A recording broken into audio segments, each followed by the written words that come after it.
This old thing, that's just a book that we wrote. This whole thing must have slipped right off your neck. Who's driving the bus? Yes. Chapter 2. I think it's, was he called Larry Holmes? He actually was called Larry, and people used to say he's happy as Larry, but he was mad. The guy, the bus driver from school. And people used to smoke on the bus. Do you remember? They did, but you should never trust someone who smokes in a bus. That's what my nana always taught me. I thought it was bang out of order. It was disgusting. They would sit at the back of the bus and they would smoke. Stop all that. Who's driving the bus? That's the chapter we're going to talk about today. The bus. Now, where does your mind go to? In a sales setting or back to Larry the bus driver? In a sales setting. In a sales setting, I start to think of who's driving the bus, who's in control. And when we're selling, we think about this as how decisions are being made. Yes. Are they being made logically and rationally, or are they being made emotionally and impulsive?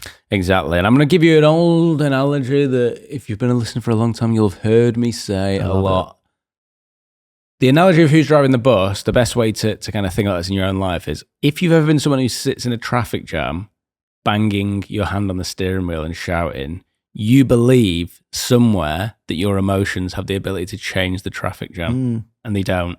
And who's driving the bus is one of those analogies that lets you believe that. So if you imagine your mind is a bus and you can pick the driver, you can pick to put your emotions in the driver's seat, or you can pick to put the rational human side of you in the driver's seat.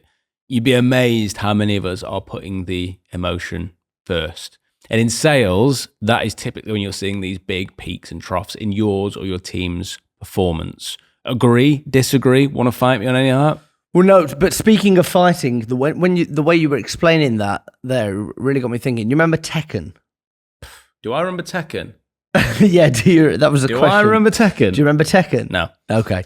Well, Tekken was a video game, and it makes me think that every morning you have a choice to choose your player. And that was the way that... You only play Tekken in the morning? Yeah. What, you do it in the evening? Disgusting. No, you have a choice. And there comes a point where I think, I've heard Jimmy Carr say it, where if you're 18 years old and your life isn't going the way you want it to be, it's like, and you blame your parents and you've been hard done by, that's a shame. I'm sorry that you've gone through that. If you're mid to late 20s moving on and life isn't going your way, it's like, sorry, mate, no one's coming to save you. It's not your... Like, it might not be your fault, but it is your responsibility. So kind of like buck up your ideas now. So you have a responsibility of who drives the bus. So when we think about salespeople that go through these peaks and troughs, how do we manage those emotions? Well, thank you for asking me. It's this week's focus, right? So within Sales is Therapy, what we've done is we've ended each chapter on some kind of actionable tips and tricks that you can put in there. And I'm going to share some with you. Please. Okay? So the first one is the emotion spotter. So spotting what triggers the emotion to grab the steering wheel and become the driver of the bus.